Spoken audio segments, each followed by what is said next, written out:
All right, so let's get back to talking about you two.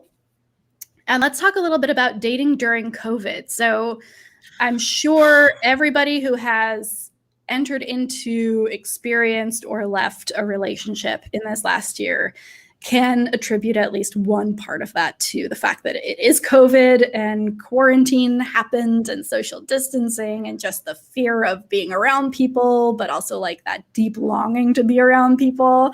So how did COVID kind of impact both of you prior to the relationship? And then how have you kind of navigated it together?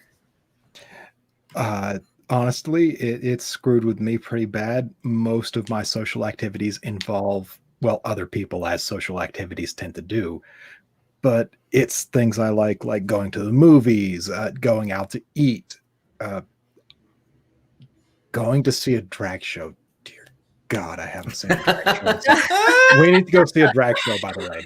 Like, when this is all over, we need to go see a drag show. And, you know, I love being around people, and that's been really hard for me because I haven't even seen my own mother in over a year. Like, I'm calling her like every week to check up on her, but I haven't seen her in a long time because her husband's, in a high risk group. But it's been hard on me. I largely turned to online interactions because of that. Mm-hmm. Yeah. Parasocial relationships became really important for me during COVID, obviously.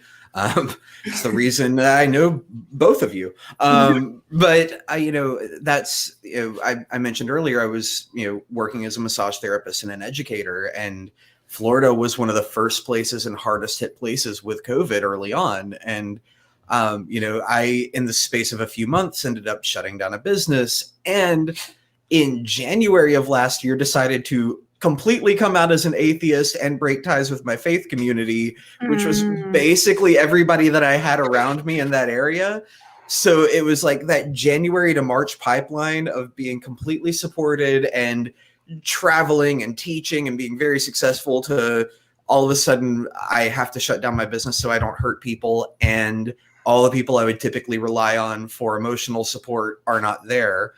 And also dealing with, again, a short-lived but very unhealthy relationship romantically.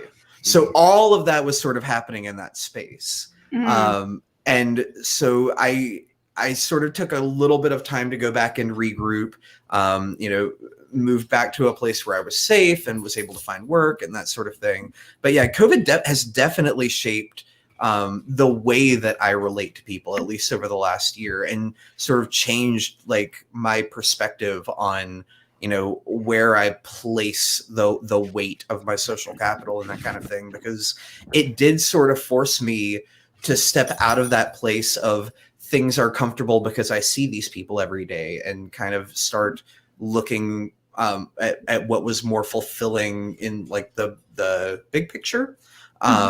And so, yeah, I mean, oh man. And then finding Jonathan was sort of this, like, I don't know, gift in the middle of a really difficult time, where it was like, hey, here's this person who's super kind and really wants to be around you, and also is taking this as seriously as you're taking it. And we're going to figure this out together. But don't push too hard. Like it was definitely like this weird sort of balancing act over the last year, but it's been informative, and I've definitely grown from it. How you're has talking about being kind? Being around you has been entirely for my benefit. I found that is one of the best ways to like approach a relationship, is just like both people think that they're the one getting away with something. Right? It's like, let's not.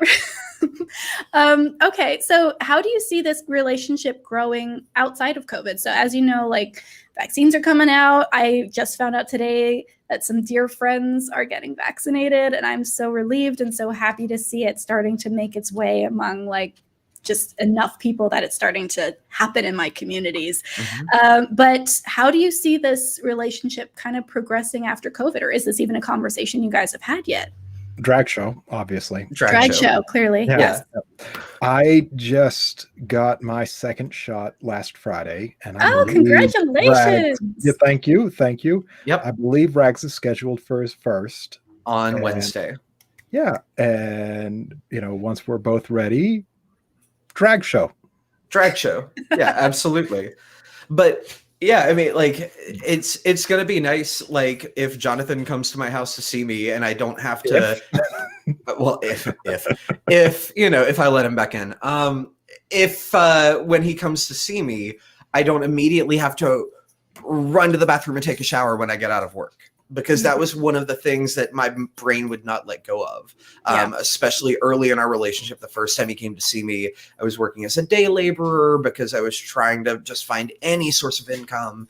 And I would walk in and go, this is Tennessee. People here are not taking this seriously. I live in a tourist community. Like, whether or not I've been exposed, like if there's any chance that I can get rid of this before I expose it to somebody else. So everything would get stripped off. Everything would be put in a separate room, everything. So being able to like have a sense of normalcy in the relationship, but also be able to sort of embrace sort of the good relationship practices that we've had, where it's like, hey, I'm going to listen to you because that's almost all that we can do right now. I think it actually sort of gave us a better jumping off point, because a lot of times romantic relationships start off more about the physical intimacy and physical proximity and interacting with each other in a very face-to-face way. But instead, we got to sort of skip past that like we had a Mario flute, and then go, all right, so now we have to like figure out if we actually like each other and if we're interested in the same things. So now we've got this really strong bedrock to be like, hey, do you want to hang out and build a desk today? As opposed to it being the other way around. I like that. That makes a lot of sense. You guys put that communication first, and in very intense situations too. So that can only serve you well moving forward. I'm really excited to see where you guys go next after the drag show, of course. Yeah, of course. I like what he said. I would hate to add anything to that and ruin it beyond, drag show. All right. We do have a couple more calls that I do want to get to.